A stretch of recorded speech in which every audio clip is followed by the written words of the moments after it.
Welcome to Unmuzzled Chat. My warriors, my brothers and sisters, what are we doing? Haven't we connected enough dots? Over 150 episodes later, sound the alarm on biowarfare, all sorts of things. Haven't we made it clear that we are at war? None of us asked for this, but it has clearly come. It's not even at our doorsteps. It's past our doorsteps. With the terrible signals on these devices, I mean, it's being intentionally done. And I get it's hard to prove intent. But it makes sense when they're fighting tooth and nail to sweep the harmful information regarding these devices under the rug. There's only one reason for that.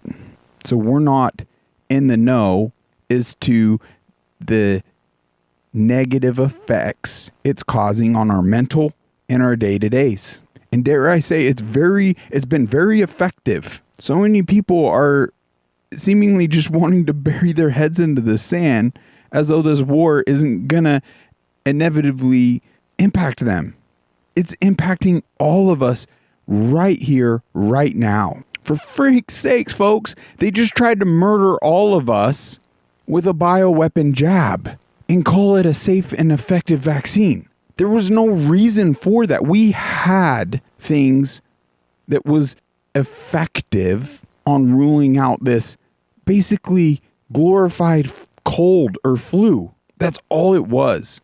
The only potential uptick there was given due to the murderous hospital protocol. I mean, to this day, why is it? How is Fauci out there running around? I don't understand.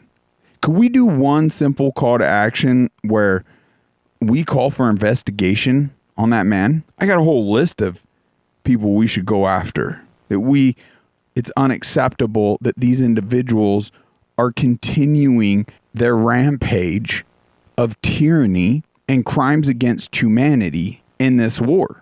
And we're not even willing to acknowledge that this is the case and that this is what's happening. Now, I digress. They tried to kill us. They are not stopping there. Ignorance is not bliss. No one's riding in on a white horse. They had to kick this off due to Trump exposing the corruption in the deep state in the swamp.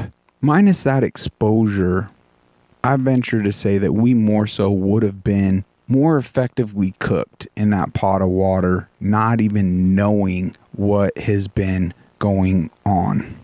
So I'm very grateful for the information and the exposure and all the free speech platforms that we're able to question things and speak out on and do research and do what we can to get to the bottom of things. But it's literally to a point.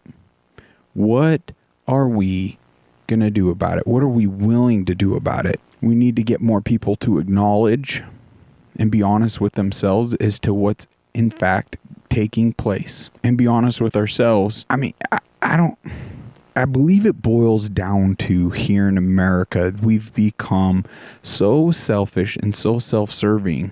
And why is it that we just strive for just the idea of getting back to our lives?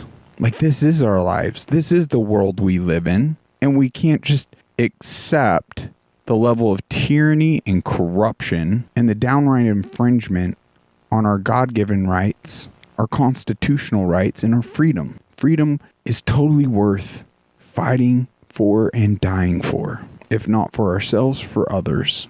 So in this chat I had with my friend, there just was the realization of, man, how do we get organized and really effectively get the ball rolling and ruling out this corruption? It's a very important question and a tough one. It takes waking up, it takes acknowledging, it takes personal accountability and responsibility and unity and organization, because it is wild. In the video just played yesterday, that gentleman talking about why are 8 billion people allowing just 100 families essentially to rule the world. It literally sounds like Pinky in the Brain status over here. But these 100 families have effectively, as it stands, climbed to the top of that mountain, it seems. Now, there's a lot of countries, there's a lot of movements, there's a lot of patriots and individuals out there fighting every day on those front lines, and we're trying to do our best in assisting in all of that.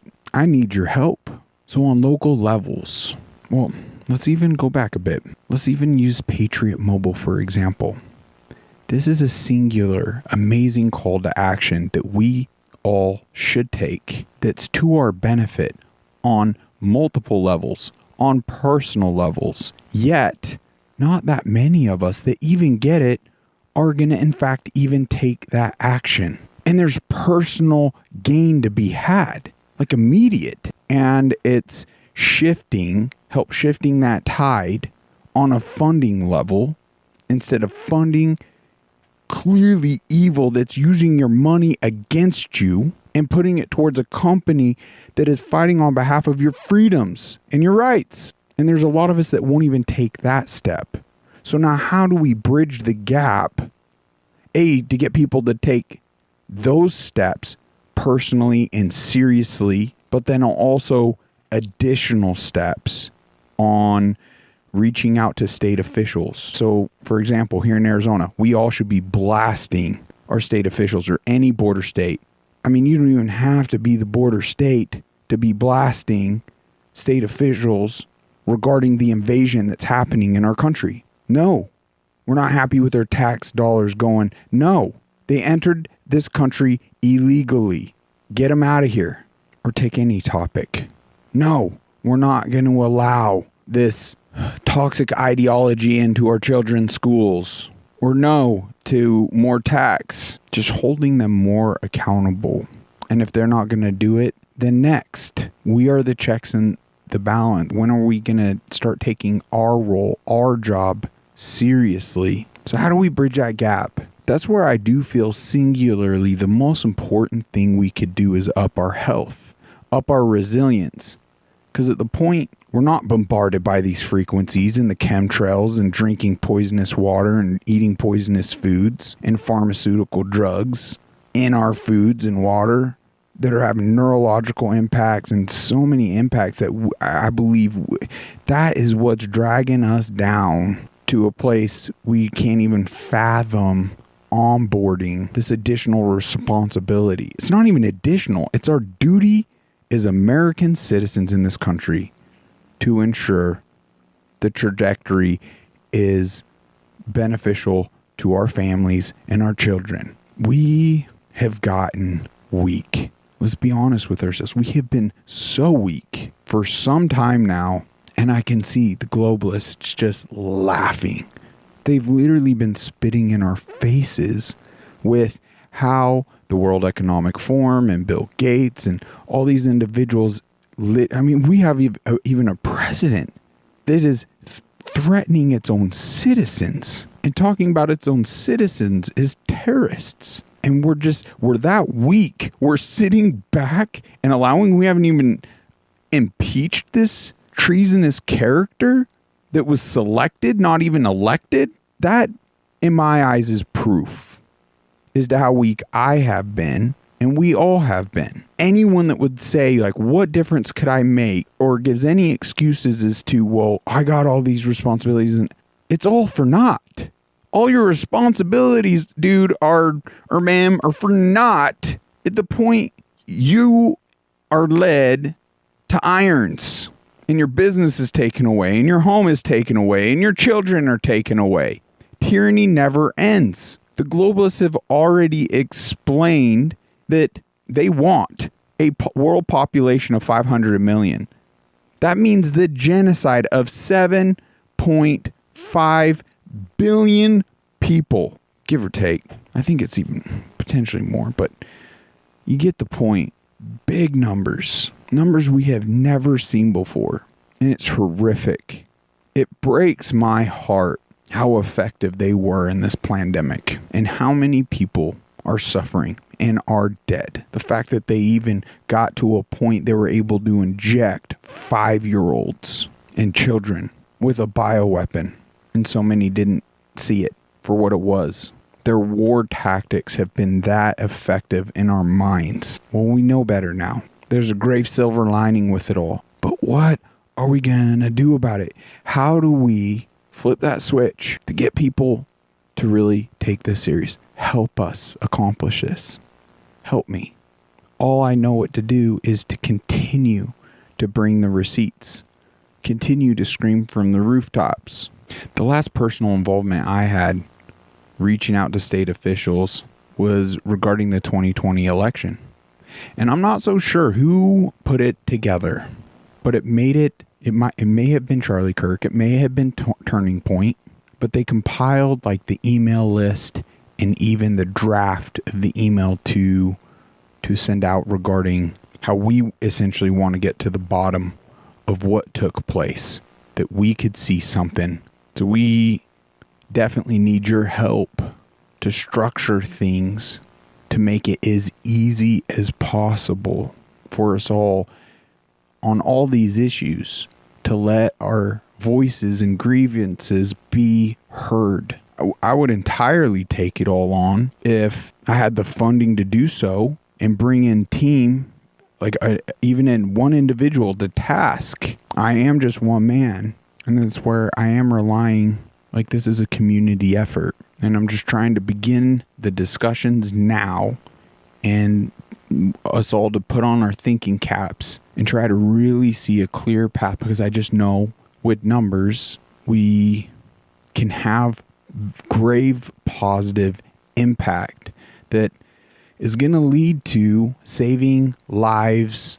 We can restructure the medical systems on behalf of our health and wellness and quality of life over big business and big pharma and get to the root of issues.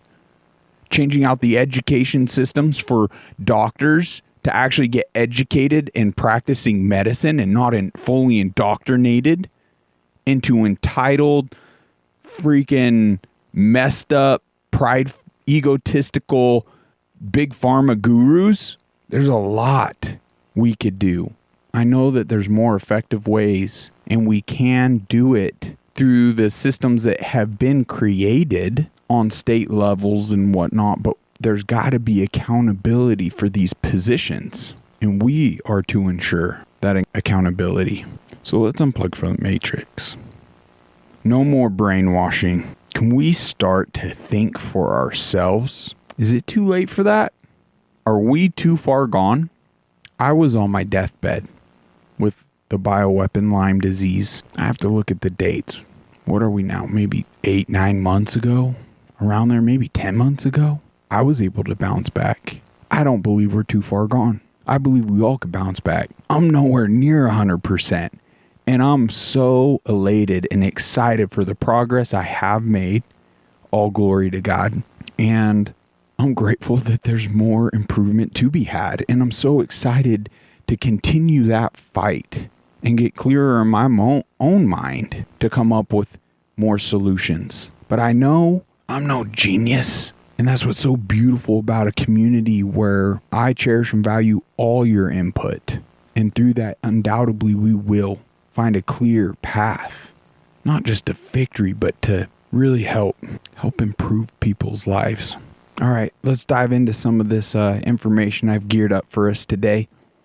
Never trust in a billionaire. Example, Bill Gates. This video paints, I would say, the most elaborate picture of how Bill Gates really operates. We're only going to play the first portion here, but it starts off with some Joe Rogan. Running corporations and you're making billions of dollars. Yeah. You're going to get bored. What's the ultimate game? The ultimate game is to run the whole world. Do you know what the ultimate game is, Kat? I do. We have an overpopulation problem, Kat. Yeah. And then we have another crazy billionaire, Bill Gates, says there's too many of us. His thing by 2030 is to depopulate the planet. And I just wondered, like, are we part of the population that he wants to Yes, we all are. depopulate? Says there's too many of us. And he says it. And people go, it's a conspiracy theory. This is a conspiracy theory. He f***ing said it. Bill Gates, you go see on YouTube. He says one of the goals by 2030 is to lower the population of the planet. And one of the ways to do that is using vaccines. It's an overpopulation problem. Right. And we're gonna be able to mitigate that with vaccines. We're gonna be able to mitigate that with healthcare.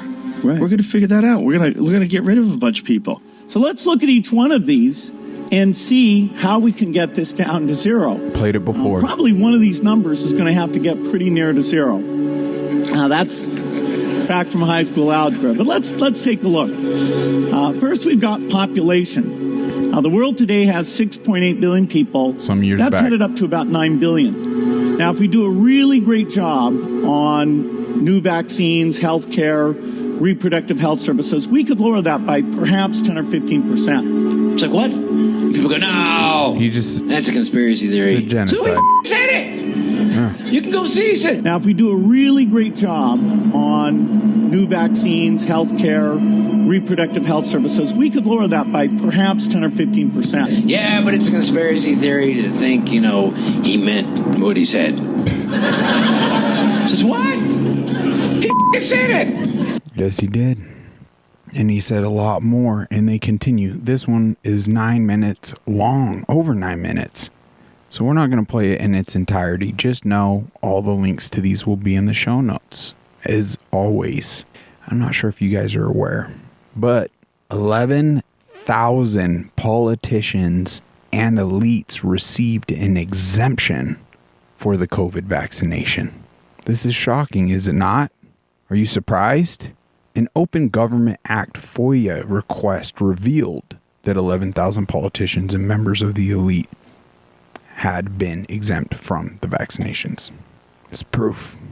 What a hierarchy. Rules for thee and not for me. Look at this hero. Looks like a member of the Navy. Listen to what he has to say about it. So you may see my wife's recent post, and I want to elaborate on that and give an example as to why reinstatement, back pay, and apologies isn't enough. Right. So in July, Undersecretary Cisneros acknowledged the DMED data, the database working properly, and also acknowledged things such as myocarditis rising 151%. So I went in today. I'm doing the same thing, 5-year average. However, I'm comparing it to 2022, and I only am using fixed-wing pilots and helicopter pilots, active duty. Just so we got hypertensive disease, 36%, ischemic heart disease, 69%, pulmonary heart disease, 62%, heart failure, 973%, other forms of heart disease, 63%, cardiomyopathy, 152%. All those increases directly correlating to the bioweapon. And you don't think we're at war? We had ivermectin. We had HCQ. Heck, we had basic supplements in the sun and grounding and working out. They didn't want to promote any of that because it never was about your freaking health. These people are so evil. How are we sitting back at this point? What is wrong with us? This is 11 minutes, but we're just going to play the back clip here. Now we're going to have some language, and depending on our time here, might play this clip from a Holocaust survivor, and it is insanely impactful. Brings to light the opportunities we have and what's actually taking place around us today. But this man has a dire warning for Americans in the West. Give it a listen. We're angry, but that's not my problem. It's your problem. It is you that don't want to look reality in the eyes. For almost 80 years, you Europeans, Canadians, British and Americans allowed your governments to go around the world and kill people, destroy infrastructure, blow buildings to pieces that are 200 and 500 and 1,000 and 2,000 and 3,000 years old. You destroyed it, your governments. You allowed them. But I said this morning to a friend of mine, the biggest problem for the Americans. We didn't just allow him all this wars with all these wartime presidents. Trump was the only one to not begin a new war and end and bring troops home. Look at the world state of affairs now after corrupt Biden and his puppeteers. Just like the pandemic, so many of us drank the Kool-Aid after 9/11, and so many things didn't connect the dots. We're not even willing, a lot of us, to even do the research on 9/11 and acknowledge that it was an inside job. And what were the real reasons behind everything? Ignorance isn't bliss. If we're not willing to acknowledge the wolf in sheep's clothing amongst our midst. Clearly, a lot of lambs are going to be slaughtered. Folks drank it up and cheered these wars to an extent. I was one of them. I was duped. Is that they have never been placed in a position where missiles hit one of their big cities and blow 3, 4, 5, 6 blocks away, and they have to dig with their bare hands to find their loved ones under the rubble. You've never experienced it. We haven't. You're sitting there, 80% of you are so obese you can't move properly. True. Munching on your burgers and chips, watching your televisions, playing your TV games, while your government use your soldiers to butcher people True. on the other side of the globe from you. Doesn't touch you. You don't have to flee for your life. You've never had the need to flee for your life. But now, the XXX cockroaches is amongst you. They're going to fucking eat you alive. They're going to take your burger out of your hand before they slit your throat. You have got a big problem. But who am I? A boor here from South Africa. What the fuck do I know? I know nothing. You But I'm seem telling to you, know. I'm staring into the fire, and I see the coals. But most important, I see the ashes. You got away with what you were doing to other people for too long. Your governments did the things in your name. Right. Think about that. He seems to know a lot more than a lot of Americans know, and in a profound way, where we're going to be paying the price because we have essentially sat back and allowed our own government to act out on not our behalf. But we haven't. We drank it up. We thought we had all the information with the Fox News, the CNN. We thought it was a free press. They wouldn't lie to us. They wouldn't hide things. They were reporting real world events. We were duped, didn't know any better. He's not wrong. We have lost control of the reins. Okay. What makes us human will not be there anymore within us. If there is going to be this COVID-21, I think they're going to probably make it more virulent and maybe more damaging and release that. There is a real danger, but it's not coming from where you think it is. And people need to be aware of that and be willing and ready to do whatever is necessary in order to allow the human species to continue on this planet. Because if we allow this agenda to go through, my belief is that the human species has a very limited time left on this planet. 2-3 generations at best. Sterility, first generation. A lot of people are going to suffer from the vaccines, and people are going to die. We're talking about a vaccine that's going to alter our genomic sequencing, okay? It's going to change our DNA, because this is going to be the first retrovirus RNA vaccine ever developed. Remember, RNA's function is to rewrite and repair DNA. So when you introduce this into the body, it's going to be like a domino effect. It starts a process and continues that process. And where it ends up, nobody knows. But the bottom line is, whatever it starts, it's going to be altering what makes us human. So it is truly, literally going to impact the future of the human species. Right. I'm optimistic about the human spirit. I cannot see this being the end of the human race. I cannot see 7.7. It cut short there, but I really would have liked to see what he finished saying. Let's just continue on. I saw the CNN thing where they made my face yellow and said I was taking horse medication, which is the most, to say that and to repeat that over and over again is such a clear indication that they conspired. It's such a, because it's uniform. Right. It's horse dewormer, uniform. A medication that's used far more often in human beings. Right. It's been prescribed for billions. Yeah, it's insane.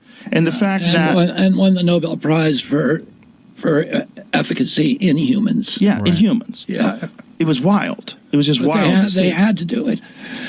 RFK They and had Joe. to discredit ivermectin because, you know why? Because there's a federal law. The federal law, the emergency use authorization statute says that you cannot issue an emergency use authorization to a vaccine if there is an existing medication that has been approved for any purpose that is demonstrated effective against the target illness.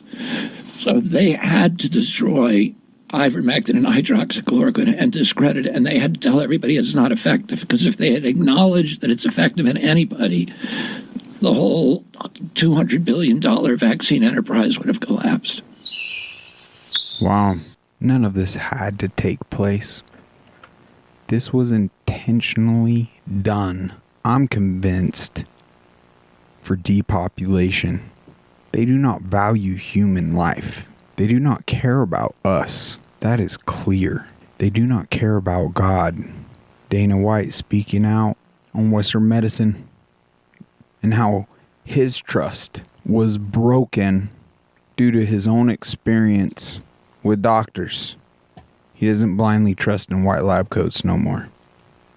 I'll never talk to a doctor about my general health ever again. If I break my arm, I'm going to go see a doctor. If I need surgery, I'm going to go see a doctor. My general health, never again. None of them know what they're talking about. They're all full of shit. All they know is to put you on pills and put you on medicine. That's all they know. 150,000 people, up to 600,000 people a year die prematurely because of medical malpractice, wrong surgeries performed in the wrong place or the wrong time. That's stuff that's left. A hospital is currently being sued after it has been accused of posing a patient to look alive for her family 2 hours after she died in a surgery. The patient died after her artery was allegedly severed during the operation. What? The laws in most states are not written in favor of suing doctors. There's a lot of reason for that, but let's start with the basics. You don't sue a doctor just and say, well, they're negligent. They have to have fallen below the standard of care. Well, what's the difference? The difference is if the mistake you're saying the doctor made is one that most doctors would have made. It's something that everyone does. Crazy. That's how we do this type of procedure, this type of work. You can't just sue a doctor because you think it could have been. This all is unacceptable. We could tear down and rebuild things to our benefit. We don't have to accept the current state of everything. We are the people. Without us, none of this exists. Why are we letting people to come in and rule over us and dictate? Everything's been infiltrated and clearly to our detriment now. Sound the alarm on even mouthwash. Give this a listen. If you use mouthwash, so 2 out of 3 Americans use mouthwash, and there's 2 out of 3 Americans that have an unsafe elevation in blood pressure. So we took normal, healthy individuals, we gave them mouthwash for 7 days, and then stopped the mouthwash. 4 days later, we brought them back. 7 days after starting mouthwashes, in some cases, we saw a 26 millimeter increase in blood pressure. Wow. Whoa. So the only thing we did was kill the microbiome. And mouthwash is available to everybody. Yeah. I mean, 200-something million Americans that wake up every morning and use it. Mouthwash completely kills the oral microbiome, shuts down nitric oxide production. That leads to an increase in blood pressure, erectile dysfunction, and early onset of Alzheimer's. If you use mouthwash, so 2 out of 3 Americans. Did you guys know that? I didn't. I'm glad I stopped using that stuff a long time ago and have like this holistic toothpaste. Why? People think they're not personally being affected. Like this right here, it's a single product. And it's wild how some people still tune into CNN and listening to the lies on, oh, things have gone down. But what they're saying is the rate of inflation has gone down. But it's still, inflation's still going up. It's so insane, the gaslighting they're doing. But the singular item, proof, in 2022 was $7.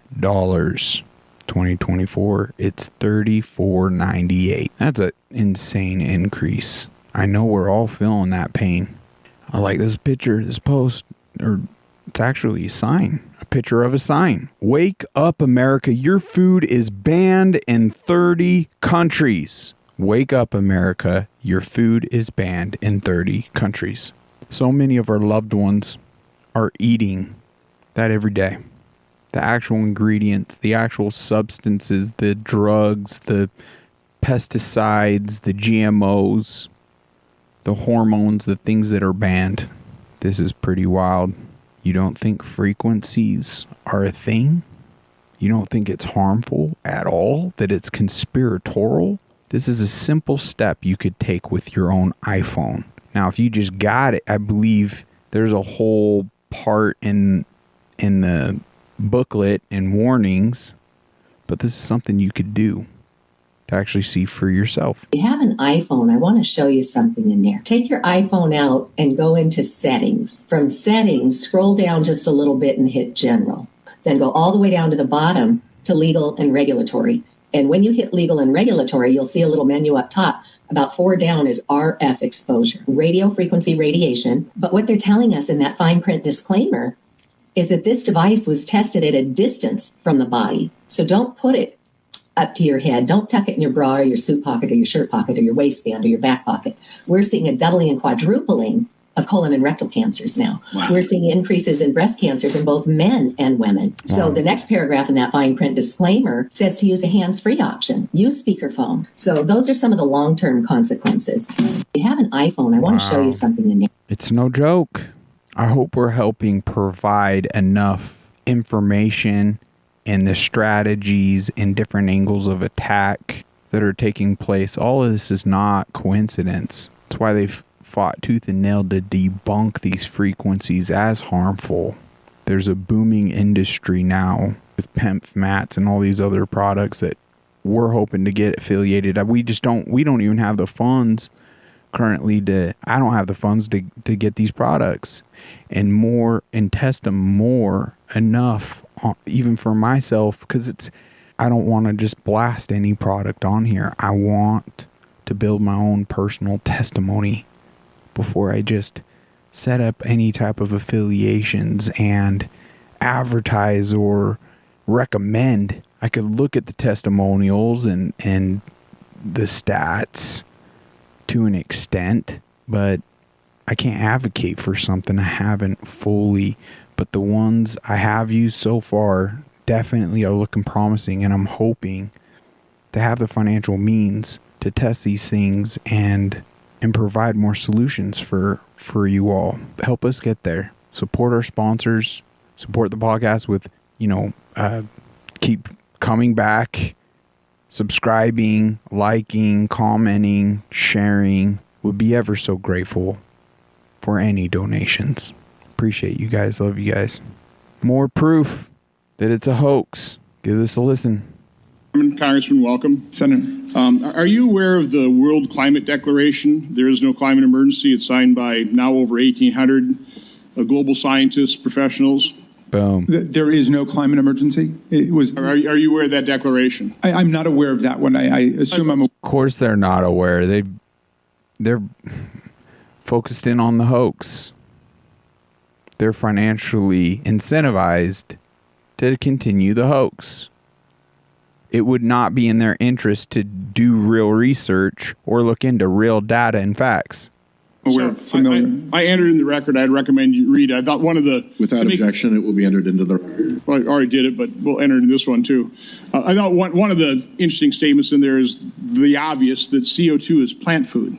Right. You want a green planet, you need some CO2. But anyway, you ought to take a look at that. I'm by the way, I'm not a climate change denier.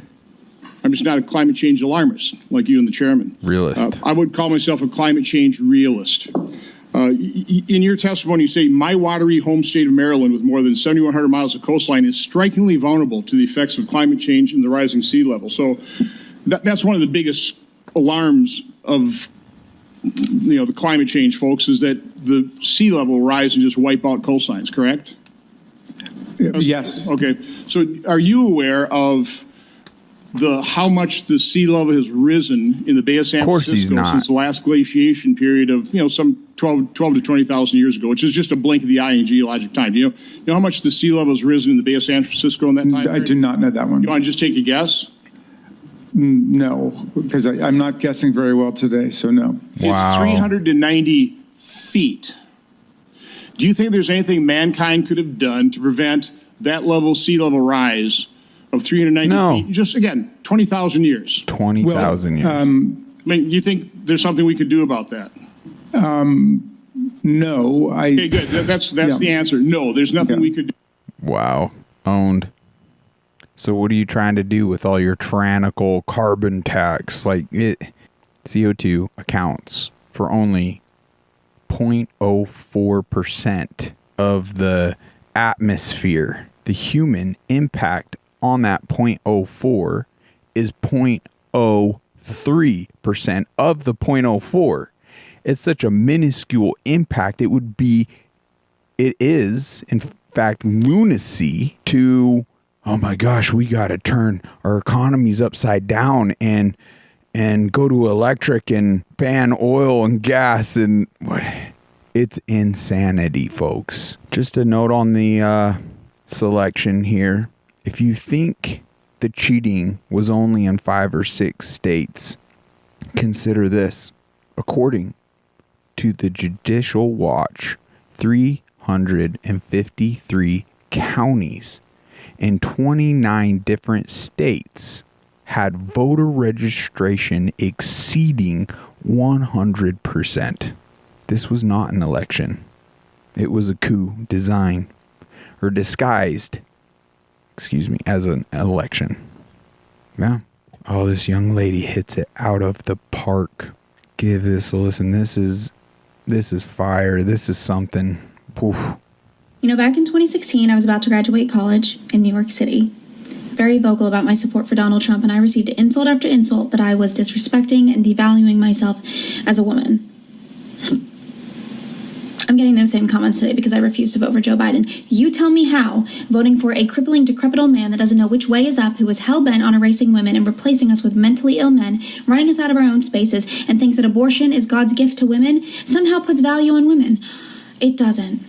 Yeah. I'm not voting for him because I value myself as a woman, and I refuse to watch this country continue to get torn apart socially, economically, politically. And until your party can define what a woman is, you don't get to tell me that I'm voting against my own interests. Abortion is not an interest to me. Men being allowed in women's spaces is not an interest to me. Open borders, war, inflation, I don't want any of that because I actually care about myself and the state of this country, which many Democrats can't say the same because they're too busy having meltdowns every time someone uses the wrong pronoun.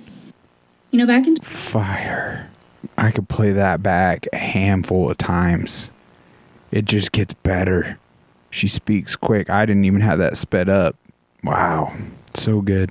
This was very well done. Enjoy this. We'll just put it full screen and enjoy it like a movie.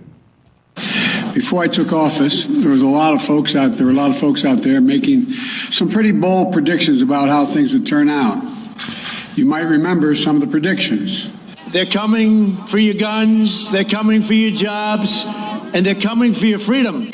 They hate American energy, and Joe Biden will shut it all down. He's going to. Yeah. That if I became president... If Biden's elected, he will wipe out your energy industry. Another prediction, that is my favorite one, I must add, is that if I got elected... Gas prices going $5, $6, $7 for a gallon. Flood your communities with criminal aliens, drugs, and crime while they live behind beautiful gated compounds. Right. They try to take away your gun, Second Amendment. They want to take it away while they enjoy private security that's fully armed. I never understood that one. To spend trillions of dollars rebuilding foreign nations, fighting foreign wars, and defending foreign borders. So for all those predictions of doom and gloom 6 months in, here's where we stand. Do you want to use the word recession or depression? Think of the single mom struggling to put food on the table each month. You know, it's sad. So if your primary concern right now is inflation... We could stop it in 30 minutes. When I took office... He finally went outside. He went to get an ice cream. Look, the bottom line is this. I say you're not doing a very good job because he can't take any questions now from the press. Wow. Very well done. What a clown world, folks. What are we doing? Oh, boy. Harriet Hagman, a congresswoman from Wyoming, just let out so much truth in this hearing in regard to AI and their new censorship. Wait until you hear what she has to say. So good. Hysteria related to Donald Trump is off the charts. Right. And I think it exposes the raw politics behind it. Yes. I have a couple of points I'd like to make. The only president who I am aware of who actually assassinated American citizens was President Obama. So perhaps the ranking member should revisit her history books. Right. I have an article here from the ACLU stating the ACLU and CCR have filed a lawsuit challenging the government's targeted killing of 3 U.S. citizens in drone strikes far from any armed conflict zone. In Al-Awlaki versus Panetta, the group charges that the U.S. government's killings of U.S. citizens in Yemen last year violated the Constitution's fundamental guarantee against the deprivation of life without due process of law. The killings under Obama were part of a broader program of targeted killing by the United States outside of the context of armed conflict and based on vague legal standards, a closed executive process, and evidence never presented to the courts.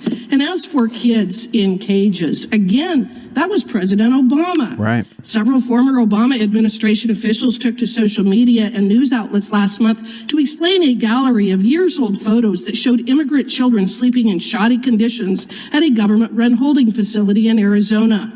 The images, which the Associated Press first published in 2014 during the Obama administration, resurfaced recently for reasons that remain unclear and quickly prompted viral outrage on Twitter. One particularly disturbing image showed two children sleeping on mattresses on the floor inside what appeared to be a cage. A number of prominent liberals and even a former Obama administration official shared the photos, mistakenly believing that they depicted the Trump administration's treatment of immigrant children who were forcibly separated from their parents. John Favreau, who worked as a speechwriter for former President Barack Obama, tweeted, "This is happening right now, and the only debate that matters is how we force our government to get these kids back to their families as fast as humanly possible." Favreau said he later deleted the tweet after social media users pointed out that the photos were taken during the Obama administration. So Can't have that. I think it's important to correct the record as to actually who assassinated American citizens, being President Obama, and it being President Obama who kept kids in cages. Boom. Very nice. Well said. Let's just continue exposing this, folks. If this isn't hitting home, this last clip, I'm still debating on playing it because it is graphic, but it really pulls on the heartstrings. We gotta end these wars and withdraw our troops and come home and stop being the instigator. It's like we are behind so much of the world issues. It's not even funny. So Biden just committed an impeachable offense. And how am I positive it's an impeachable offense? Many. Because they impeached Trump, claiming he did the same thing. Right. So you remember when they impeached Trump over his phone call with the Prime Minister of Ukraine? Claiming that Trump was going to withhold military aid until Ukraine did what he wanted them to do? Biden just did that with Israel. See, the whole basis behind the impeachment of Trump was that the president is not allowed to attach strings to money that Congress already passed. But Biden just did that. See, Congress passed an aid package for Israel, and Biden is delaying that aid, trying to pressure Israel to do what he wants them to do. He is doing exactly what they accused Trump of doing, except he's being far more blatant. Like when they said Trump was doing it, there was at least a question of whether or not that's what he was saying, but there's no question this time. Biden is being very open about the fact that he is delaying the aid until Israel does what he says, until Israel acts the way he wants them to act. That's an impeachable offense. And like I said, I know for a fact it is, because you fucking did it with Trump. It's one of the weaker ones in my eyes, to be honest, but gosh, the sheer hypocrisy. Apparently, Ukraine officials released how much of a kickback each politician is making. Take it for a grain of salt.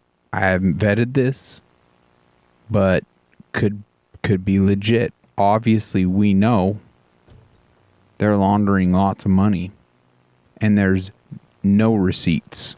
None for us. None. But this is indicating Joe Biden got 92 million. Mitch McConnell, 89 million. Nancy Pelosi, 86. Chuck Schumer, 66. Lindsey Graham, 82. Mitt Romney, 71. The list goes on.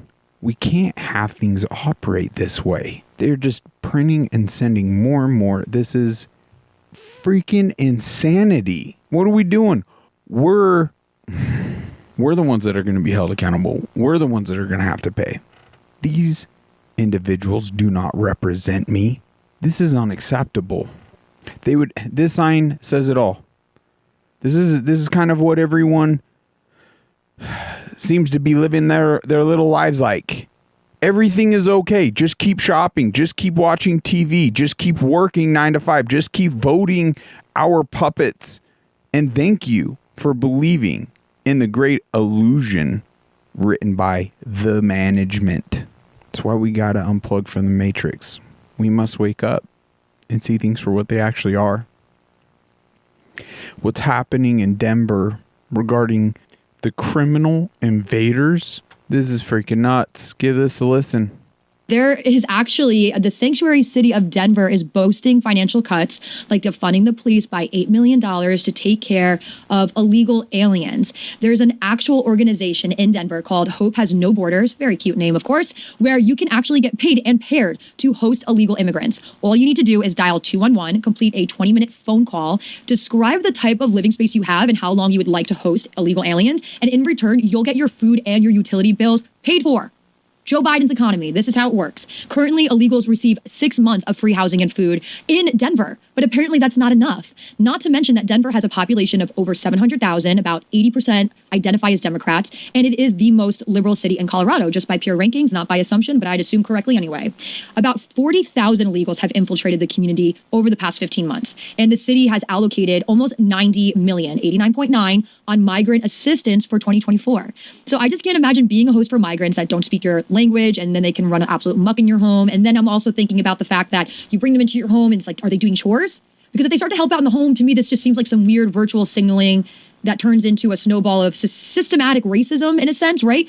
They keep illegals relying on Americans for food, shelter, and dare I say, labor. Wow.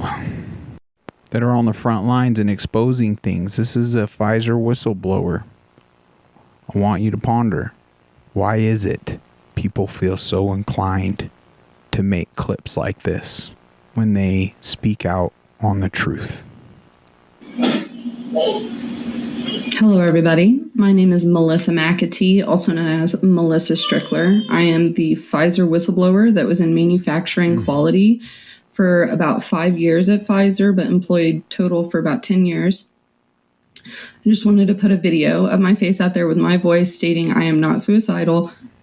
Me and my husband have a happy, healthy marriage. I love my son. I love my family. We have no familial disputes, nobody with mental health issues. I've had no work done on my home, no work done on my car. If anything happens to me, it is big pharma, big tech, big gov. Nothing is done by myself or my family, my husband, anybody that we know. Just wanted to put that out there. Thank you. You can hear her child in the background. Prayers to you, Melissa. Thank you for stepping out on behalf of doing the right thing. She didn't have to do that.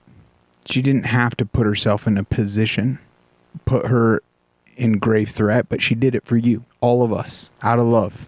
And we have nothing to fear when we unite and we support warriors like this. And we put an end to things. They can't come after all of us. We must start taking this freaking serious. We must build up that resilience and courage it's going to take to shift things around. Stop funding our enemies. Once again, are you paying income tax? Why? Why? Why are you funding our enemy? There's a fun little clip on stewpeters.com that you can watch called Slave Nation. That should trigger enough within you.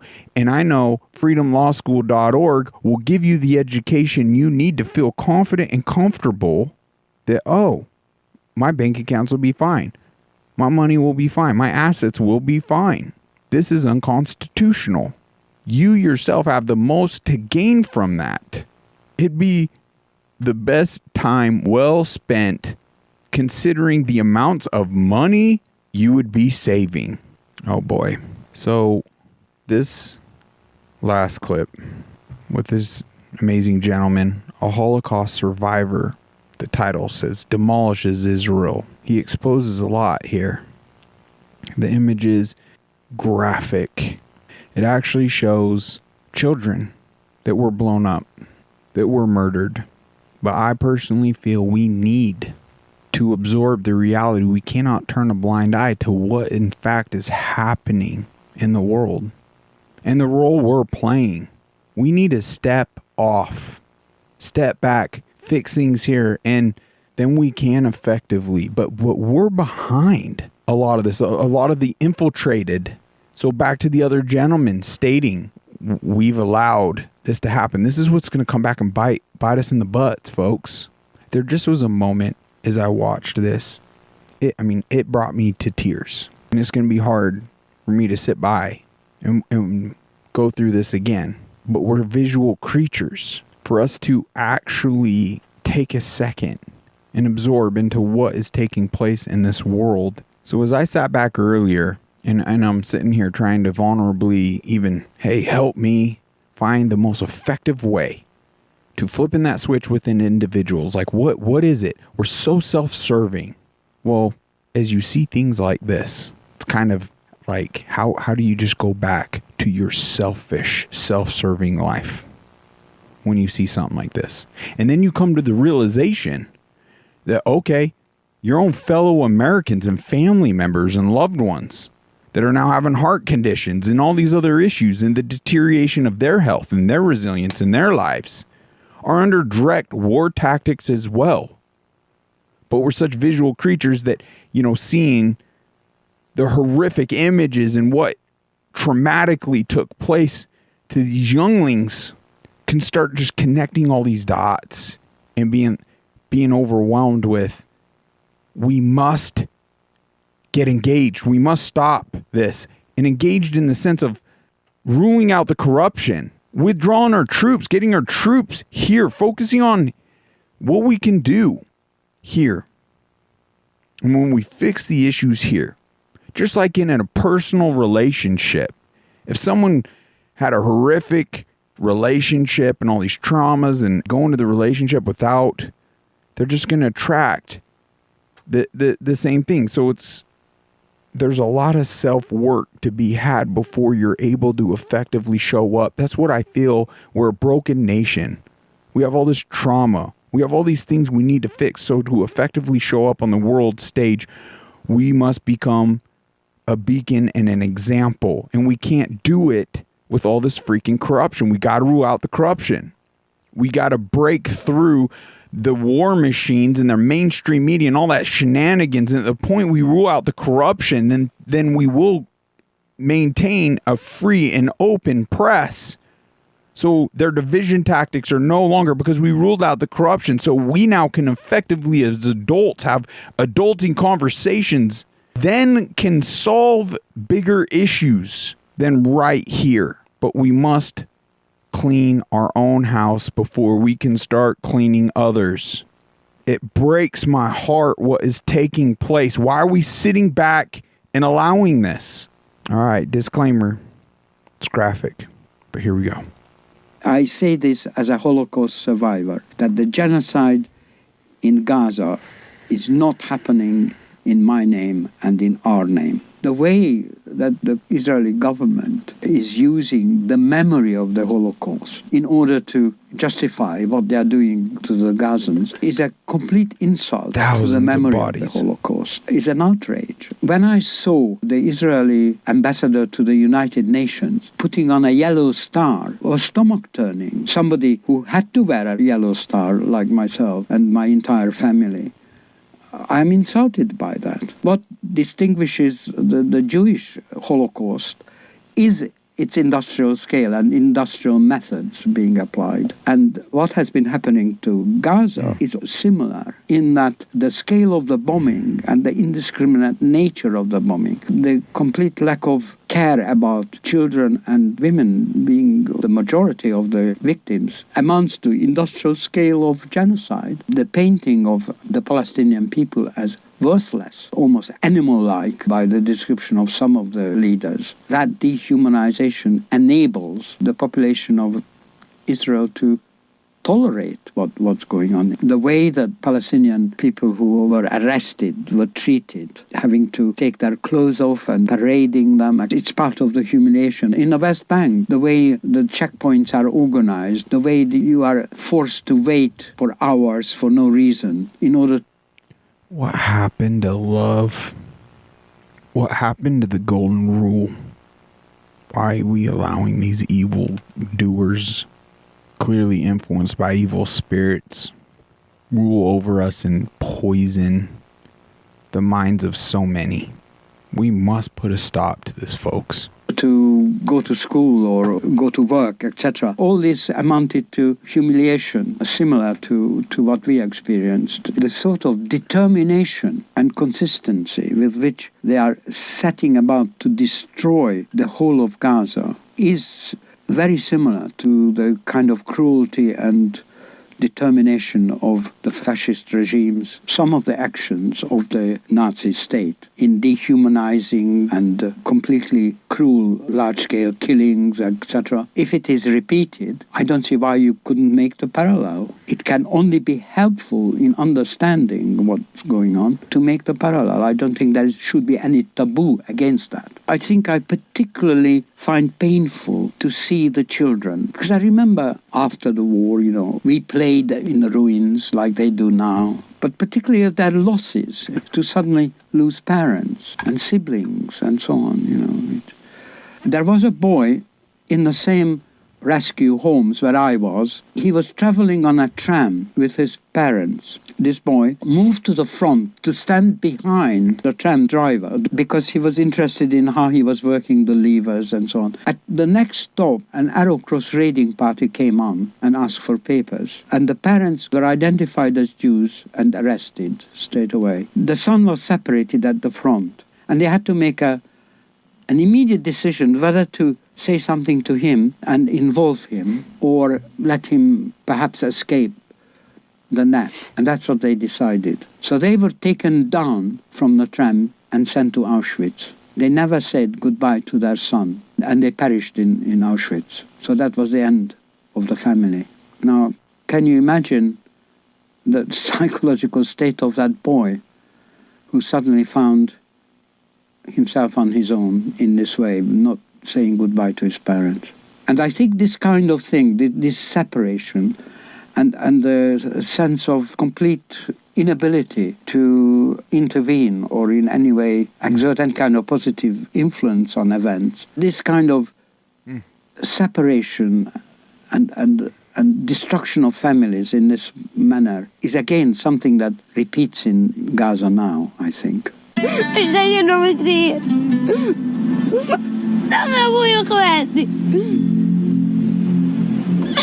My mother, my father, my siblings.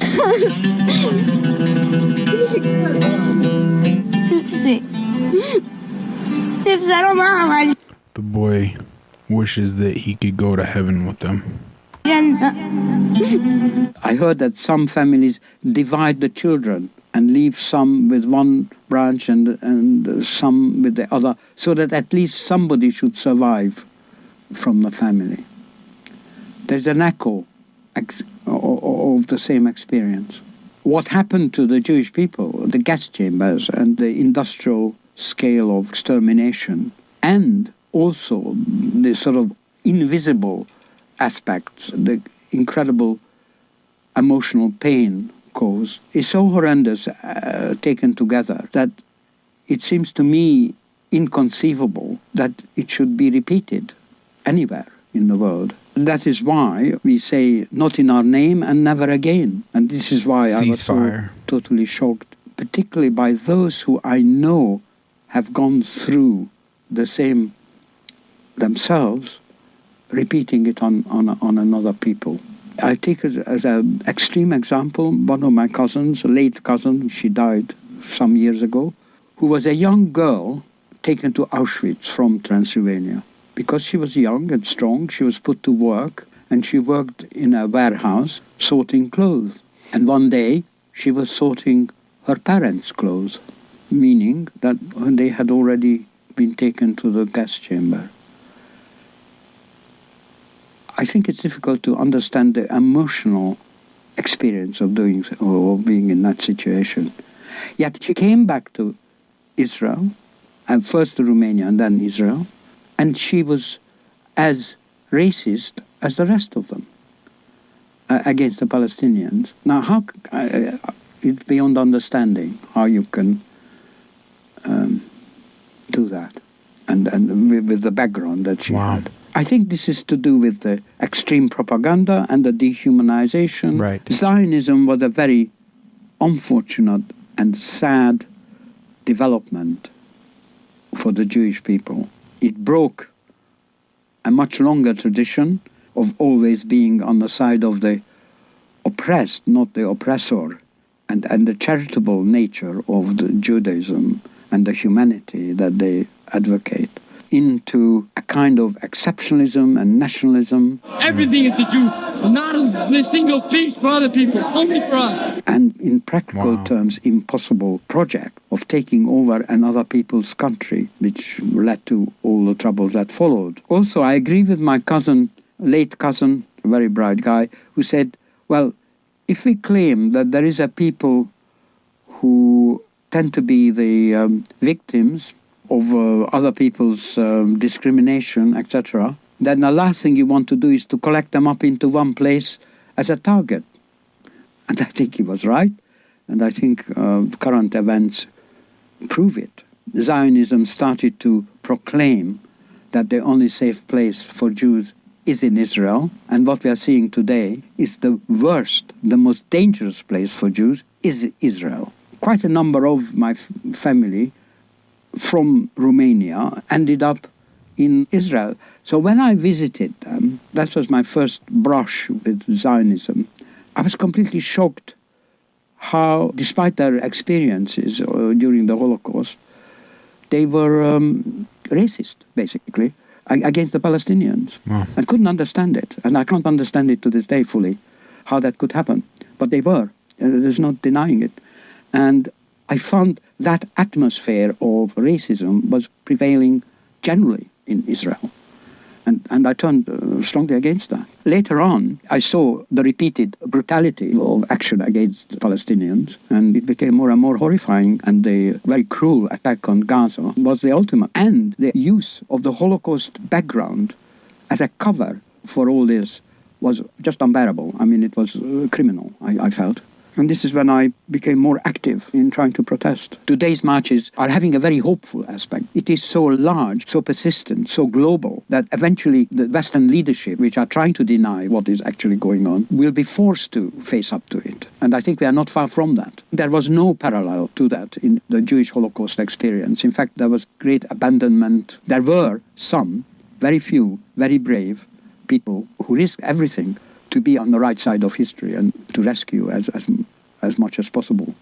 But the majority of people were too afraid and looked the other way. I find it completely incomprehensible, really, how you can do anything but totally condemn quite clear genocide. And anybody who doesn't do that, it will be revisited on him or her to look back on, to be on the wrong side of history and seriously guilty. And that goes for the UK government, to Keir Starmer and the shadow cabinet, and some of the church leaders. The chief rabbi completely identifies with Israel and Zionism. I think it's important to stand up against this conflation that is propagated between Jewishness and Zionism. If you do not stand up and criticize it and divorce yourself from it, then it sort of besmirches all Jews, basically.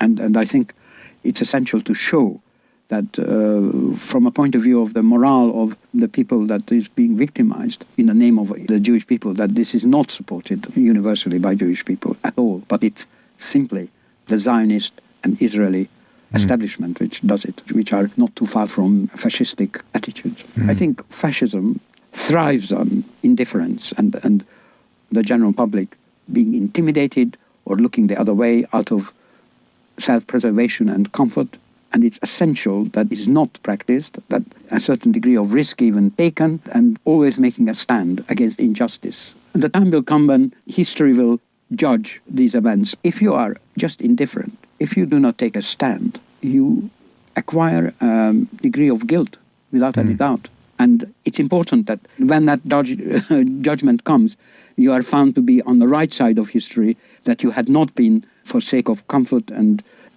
advancement or whatever, you had not been inactive. You have to assert yourself against the evils around you. Knowing how the mass media ignores the most important events, it makes it incredibly important to have forums like Double Down News to bring. He brings up some great points, folks. How are we going to see things clearly? That's why I didn't dive into a lot of all this across the globe. It's like we can see what's happening here.